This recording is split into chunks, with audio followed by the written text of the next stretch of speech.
All right, what to do, YouTube? It's your boy Latrell, and this is I'm actually kind of excited to start this, YouTube. Start making videos because, um, I've been thinking about doing this, and I know I had a couple of people. Shout out to my boy Josh. I've had a couple people tell me that I should do this. I should make Christian content, maybe even start a podcast or something like that. I don't know, just at least just make content online. And I've been thinking about it and stuff like that. But now that I've actually started pray on it and everything, I really feel I've really felt what's the word, unctioned, or I felt compelled. I felt compelled to do this. So I feel like it's only fitting now to start this YouTube journey, to start these videos off with my testimony, right? Testimony about how I found Christ, how Christ found me, to be honest, how Christ saved me, literally. Okay. So I want to share my testimony, mainly because I've shared it many times in the church that I go to, in the body that I'm serving in. And I haven't really shared my testimony outside of that. I feel like a lot of people don't know my testimony. A lot of people that I do know, a lot of people that know that that I've turned my life, and that I'm surrendered to Jesus now. I feel like a lot of people don't know how I came to my decision to serve Jesus, and I want to actually share how I got saved now. And I feel like it can actually touch a lot of people, I hope that my testimony softens people's hearts, whoever watches this video. And I hope that, you guys feel compelled to make a decision, or at least evaluate your life and actually make a decision for yourself. And who knows, maybe someone that's struggling with the same things that I struggled with can feel more motivated to at least take a look at the heart and really just evaluate themselves, right? Okay, so boom. So I was raised in a Christian home, like a lot of people, to be honest.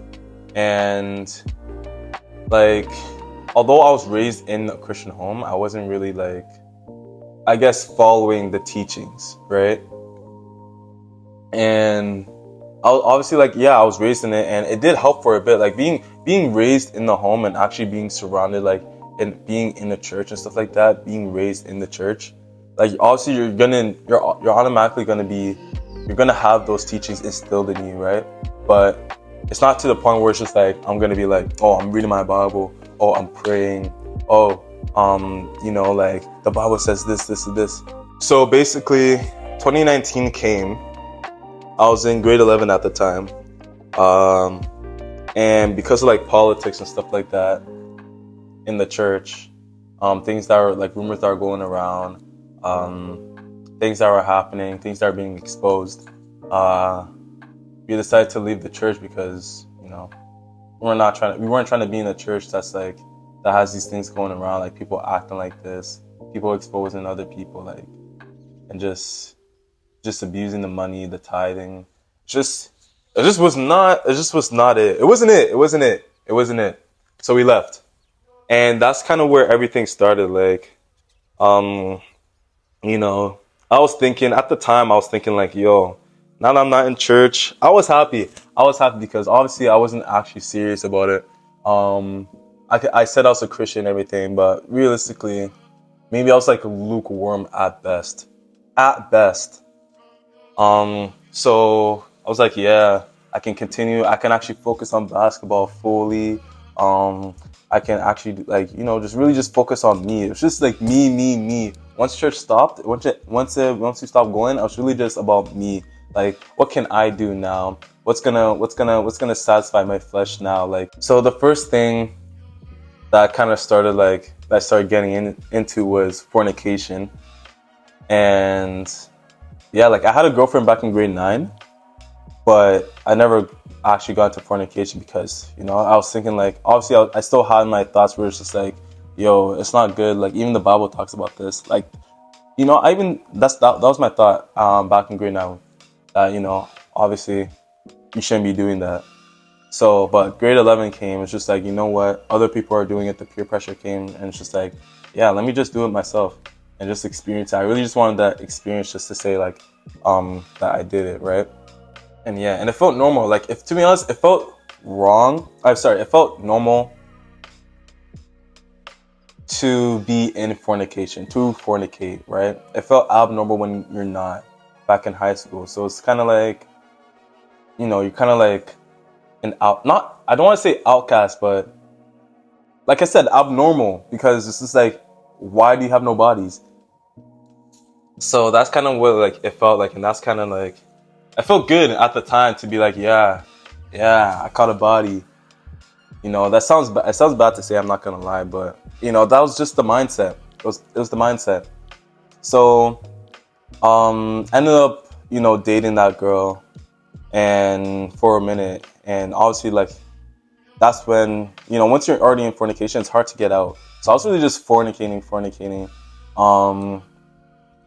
And I was playing basketball at the time too, so it's just like, yeah.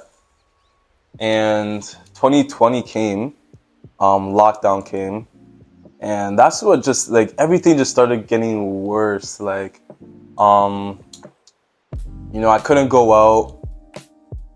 Basketball started, it got canceled, right? That year got canceled, that season got canceled. And I was really just there. Like, I was just in my house, just like, just not doing anything, right? So, ended up getting a job, ended up spending more time with my girlfriend. And obviously, like, with that comes a lot more sin, a lot more lust. And so then 2020 came and lockdown happened, or COVID happened, and that's when like the ball season ended, or like not it got canceled because of COVID and everything. Everything got shut down. The whole world got shut down. So I was really just in my house. Ended up finding a job, working at Superstore, and yeah, just really just spending more time with my girlfriend at the time. And obviously that comes with a lot more lust, a lot more sin. But at the time, it's just like, I didn't even care, I liked it. I loved the sin that I was doing. I loved it.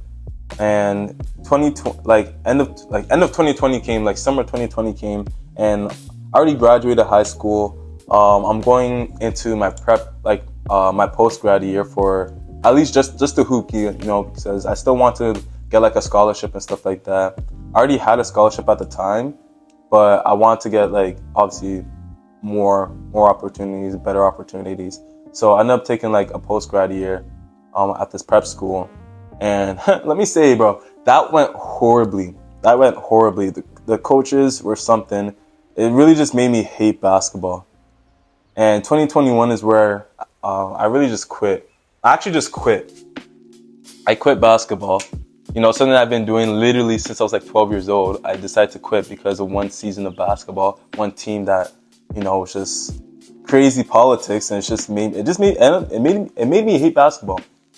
So I quit, and it's important because that's when I was like, yo, I quit basketball. I'm not doing anything. I'm just chilling here working, spending time with my girl. And I'm like, okay, my girl smokes. There's no reason for me not to smoke because I'm not playing basketball. So there's no reason for me to not party. There's no reason for me to abstain from drinking. There's no reason for me to not do any of these things, right? And I already missed out on all these years where I'm not partying, I'm not trying out new things and everything because of basketball. So let me actually just start doing this now. That was my mindset. Because basketball ended, because I quit basketball, that's when I decided to, start doing all these things, start investing my time into partying, smoking, drinking, experiencing these things, right? And 2021 came, and that's when everything just went south, man. I started getting into those things. Me and my girlfriend ended up breaking up, and so basically 2021, I lost basketball, and I lost the girl that I invested so much time in, right? So here I am. I'm just like, yo, like, what am I even like? What am I even doing? Like, what am I doing? Don't have anything right now. There's nothing going for me right now. I'm really just sitting out, just working at Superstore, working a minimum wage job. I'm not hating on anyone who works a minimum wage job. You know, shout out to those who are getting their bag. But for me, it's just like, yo, like, I'm really not doing anything. I'm really just working and going home, right? So that's when I kind of just started smoking heavily. That's when I started smoking like every day, man. Every day. And September came, October came, and I ended up getting a job, another job, where, yeah, I feel like I'm just rambling. Am I rambling? Let me know if I'm rambling. Let me know in the comments if I'm rambling. But yeah, so I got a job in October of 2021 working in a weed factory. A weed factory, like, bro, to make things worse, I got a job at a weed factory, literally rolling up joints and stuff like that. And like, bro, that's when I was just like, yo, like, I'm living this life, might as well just invest in it. Or like, not invest in it, but just like, you know, just rather just, you know, just get into it. So I'm really just smoking every day, smoking multiple times a day, just working at this job, coming back, smoking. And that's when like it got like heavily. I got heavily like, I don't like saying addicted, but it was an addiction, right?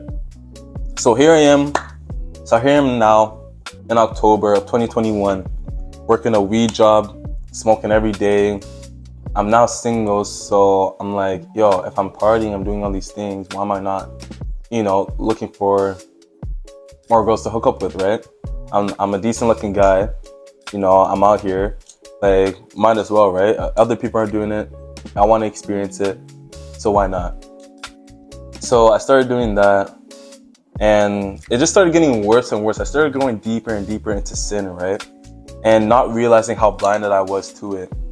And I ended up going to like one homecoming party, and I ended up just drinking, and then I ended up just passing out. I guess I overdosed on the licks, and I ended up passing out. Woke up in the hospital and everything. That should have been my first sign of like, yo, like, what am I doing? Like, look how far I've fallen. Like, of course, I wasn't saved. I wasn't saved back when I was in church. But like, look how far I've fallen from that. From not even being saved. Like, just take in like how deep you can go into it. Like, you can go so deep into darkness to the point where it's just like you don't even know that you're there, you know? And then you just get so used to it to where it's just like it gets harder to come out of it because like you're just used to it, right? And yeah, I would say that was a pretty, like, looking back at it now, that was a pretty dark time in my life where it's just like I'm not even myself. Like, I'm literally not myself. So, but anyways, so 2022 came. I was starting doing that. I ended up quitting that job in like February or March of like 2022, and I started to get into personal training. I decided to get back into playing basketball, and I ended up playing for like my local college team, Durham. And yeah, like I started to get my thing back, but I was still smoking. I was still, you know, in fornication. I was still doing all these things, and playing for the ball team, like, bro, like, it just made things even worse because now I'm on the basketball team at my school. I'm still out partying and everything, which means like all the lust, like all these things are just coming into my life even more. And it was crazy to me. It was crazy. It's hard. I was just deep in sin. And it's not until January, where my teammate, he actually gave his life to Christ, right? And he was also crazy too, you know? He was crazy at the time too before he got saved. So I seen him change. I seen him get saved. And it's just like, yo, like, how are you doing that? Like, how did you get a relationship with Jesus, right? Because like I've never had that. I kind of wanted that in a sense, like in the back of my head, I wanted to have like a relationship with God, right? but I never actually like invested my time into it. I never actually like took like the action, took the steps to get closer with God. And I seen him do it, so I'm asking him. We went to one tournament, and I'm just talking to him, like asking like, yo, how do you do this? Like, what made you make the decision? Just really just chatting with him. And he ended up putting me in this group chat called like Brothers in Christ, where there's other guys who are trying to get close with God, who are also like on their walk. And yeah, like it really helped me. Yeah, around the same time where my teammate, my friend, he put me into this group chat. It was also around the same time where these because we were winning a lot as a team, they're starting to do like drug tests, right? Yeah, they never specified what they're gonna be testing. So we're thinking like, yo, most of the team is literally are smoking. We're mostly smoking, right? Like we're smoking weed, and we thought we were about to get locked off, right? So I stopped smoking, because I didn't want to get caught. I didn't know, obviously, like I wasn't even playing at the time. I was injured, so I doubt they're gonna be testing me. But like I just want to make sure, right? So I stopped smoking at that time, and I also got locked into that group chat. So it kind of went like hand in hand, where it's just like I thought I was growing at that time during that month of January. I started to read my Bible. I started to pray more. I was attending like the weekly meetings in there, and I wanted to take it a step farther. So I kind of so during that month of January, I was looking for a church, and someone just during like after one of my classes. So I was praying for this, right? I was praying like, God, like. I'm looking for a church, like help me find a church. And I was gonna go to this one church, but after one of my classes, I don't know, one of the guys in my church, the church I go to now, he ended up just like outreaching and evangelizing to me after one of my classes. It was like an evening class too, and I was going to practice right after, and he just stopped me in the middle of the hallway. He's just like, yo, like if you were to die today, where would you go, right?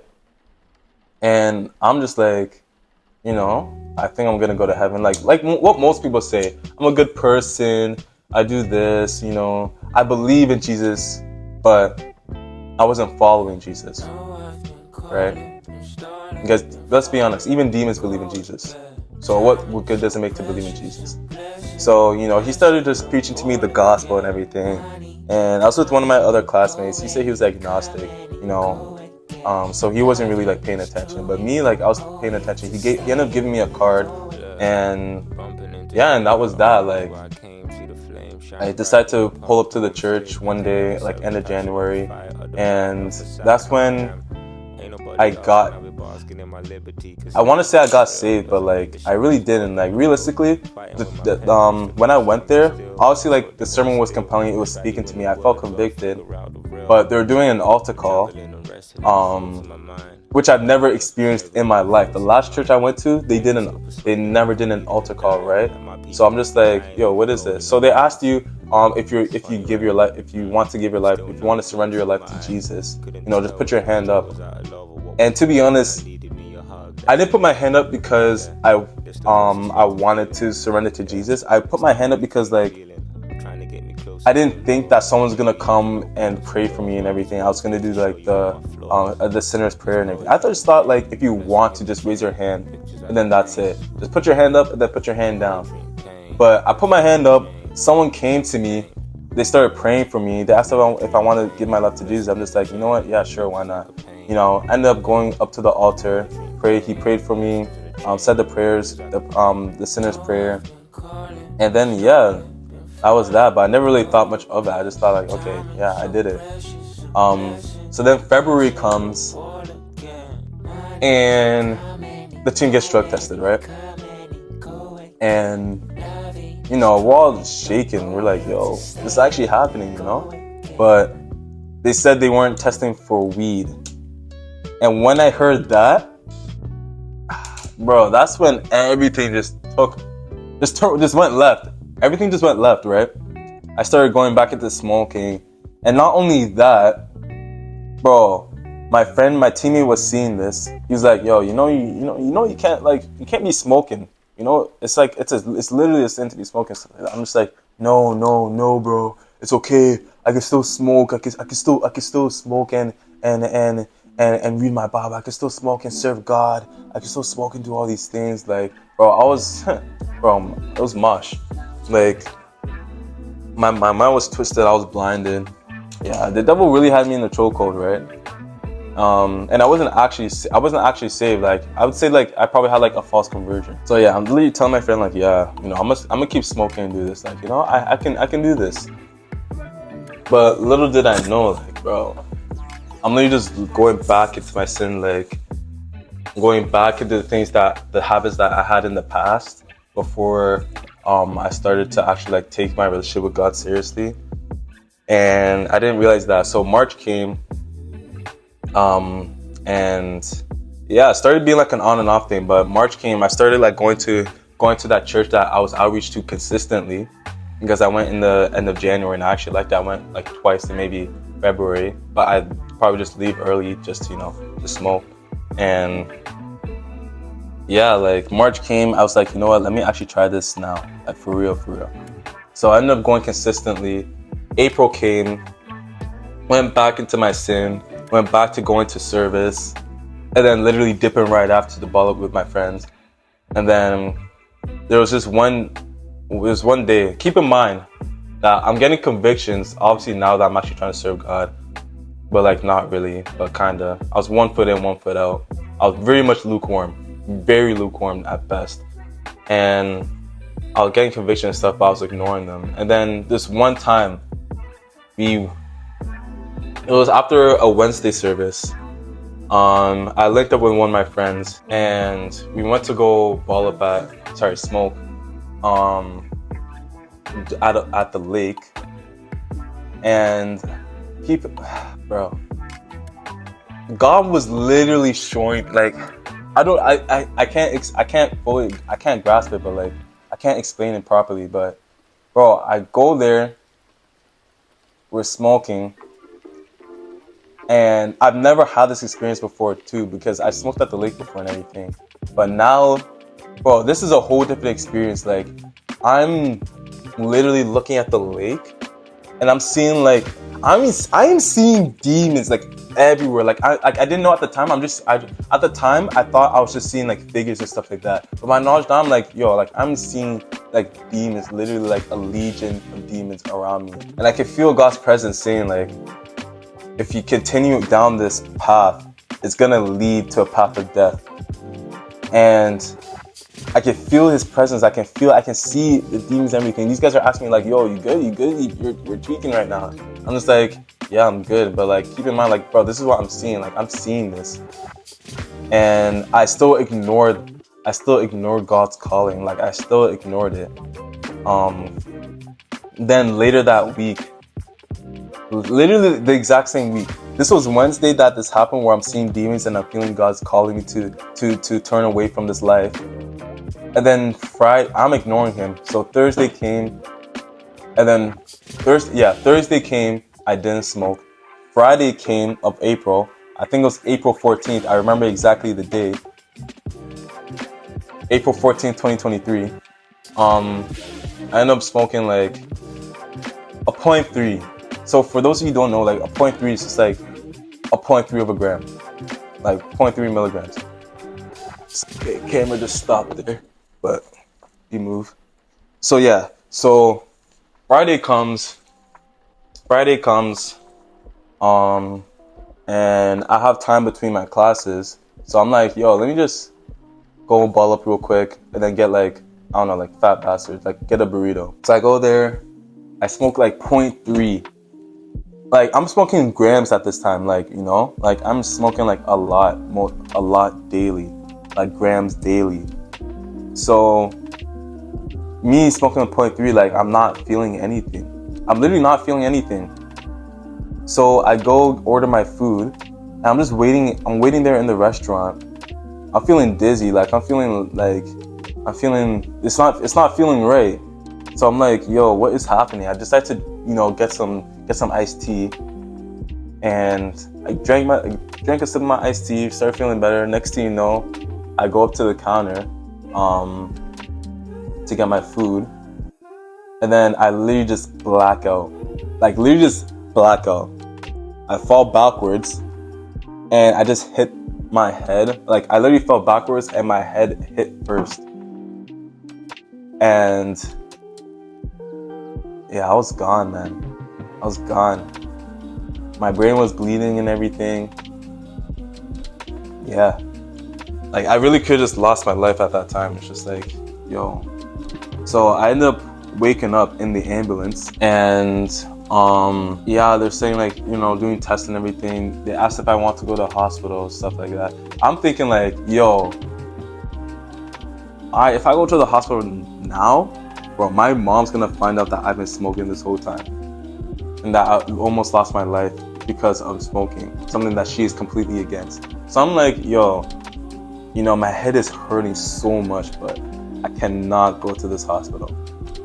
So I was like, no, I don't want to go to the hospital. I end up signing something. I end up going back into the Fat Bastard to get my food. Walk back to the school. I was going to take the bus back because I wasn't driving at the time.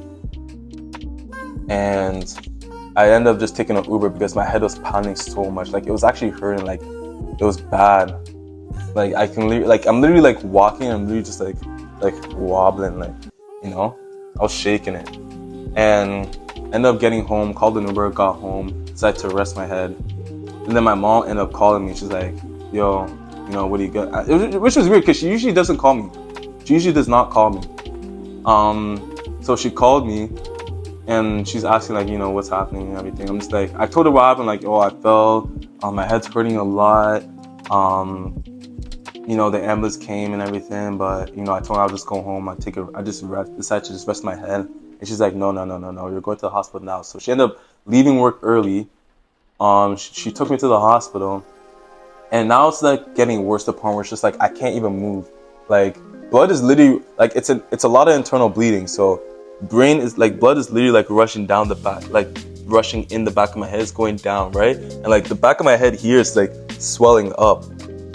I didn't even know, but it was swelling up to the point like it's going down to like my spine. Like, now it's just like to the point where like I can't move. Like, I'm stuck like in this position.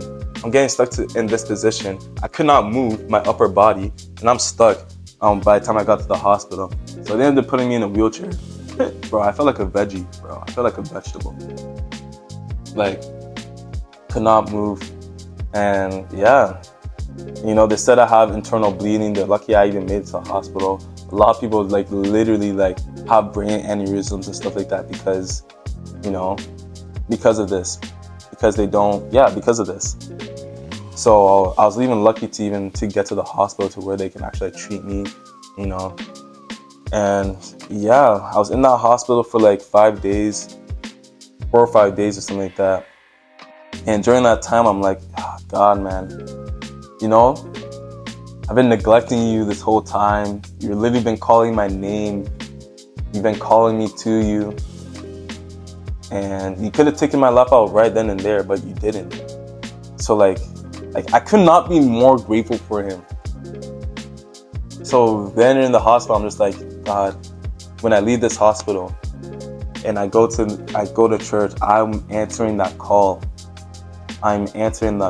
Because what you done for me, like, you really just saved my life. Like, people say like they're saved spiritually, but like I was saved like physically and spiritually. Like,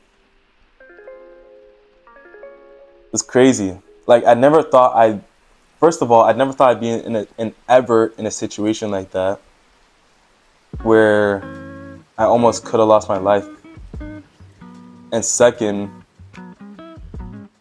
like, I never thought that I can be so deep in sin. Like, realizing that now, it's just like, look how far I have fallen. You know, like, look how deep sin takes you. Look how far sin takes you. It literally says in the Bible, the wages of sin is death. And literally sin took me to the brink of death. And it's just crazy to think about, because like there's so many people who are living like this, so many people who are dying because of sin, you know. And I'm just glad that God gave me another chance. I'm so glad. I'm so grateful that He gave me another chance now. So, you know, I got out the hospital like 5 days later. I had to wait a week because, I couldn't go out because it's like sensitivity to light, sound, and everything else. So I was literally stuck in the house. But once the Sunday service came, I went, answered that call. I went up to the altar and I'm praying, like I'm crying, man. I'm crying because like you did not have to save my life. Like some people don't have an opportunity like this where they have a second chance. And you gave me this second chance. So I'm like, yo, God, like I can't thank you enough. Like, you don't know what you've done. Like, you know what you've done. You don't know how much this means to me. So, like, I gave my life there and I cannot turn back. And now it's just like, but even then, like, once I gave my life, obviously I stopped doing these things, but I wasn't giving them my all.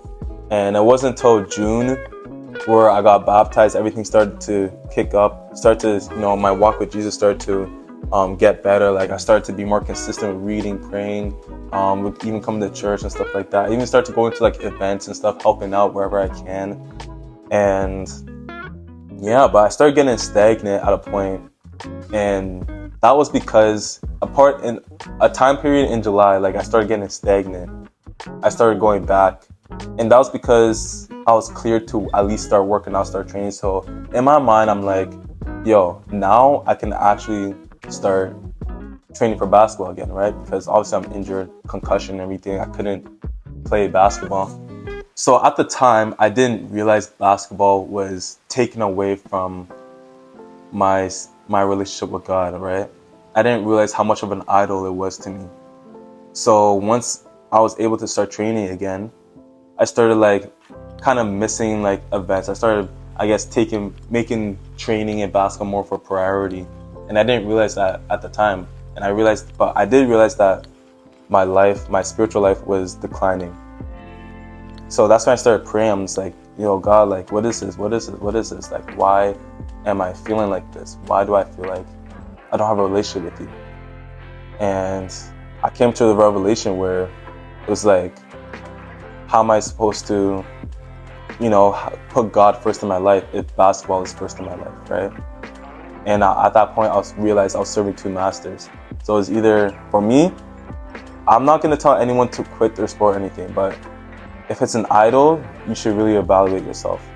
If it's an idol over God. And for me, it was. So it's either I continue to make God my idol.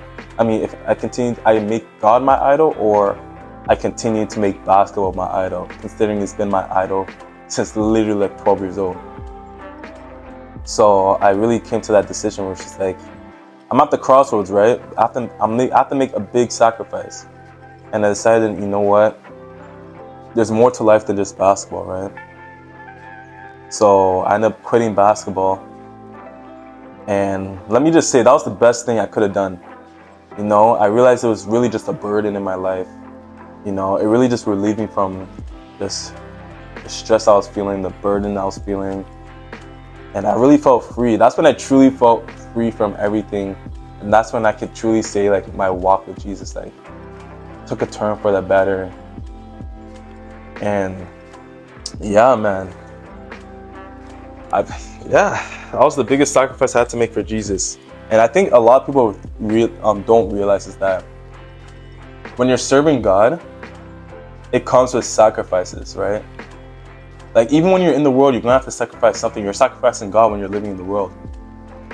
You're still sacrificing these things. Even God aside, you're sacrificing things. You're sacrificing your time. You're sacrificing money. You're sacrificing your energy, right? So people don't realize when they come to Jesus, when they start serving Jesus, it's gonna come with sacrifices. And one thing that I realized is that I had to sacrifice something in order to reach a new level of companionship, of fellowship with Jesus. And basketball had to go. So yeah, man, that was my testimony, man. It feels good to actually share the full thing, right? I feel like I did a lot of rambling, but it is what it is. It is what it is. So I hope you guys actually take what I said to consideration. If you struggle with anything that I was struggling with, maybe you have an idol in your life. Maybe it's not the specific things that I was doing, but maybe it's something that you can relate to. Maybe you have something else in your life that's considered that's considered an idol. Maybe it's something else that, you know, you may have an addiction with. Maybe you're struggling with lust. Maybe you're struggling with greed. You know, I'm gonna just say that Jesus can save you from it, right? He can save you. All you gotta do is just put your faith in him, put your trust in him, and follow him. Deny yourself and pick up your cross. So yeah. Thanks for watching my YouTube video. Make sure to like, comment, subscribe, do all that jazz, all that stuff. And yeah, just follow me on socials, and yeah. You know, I hope you guys stay for the journey. I really want to start posting, like, I'm really going to start posting some, like, a lot more Christian content. Maybe just like Bible verses, things that you can struggle with. Really just like my experiences. Just my experiences in this journey in general, you know? So yeah, I'm going to see you on the next video, and yeah, later.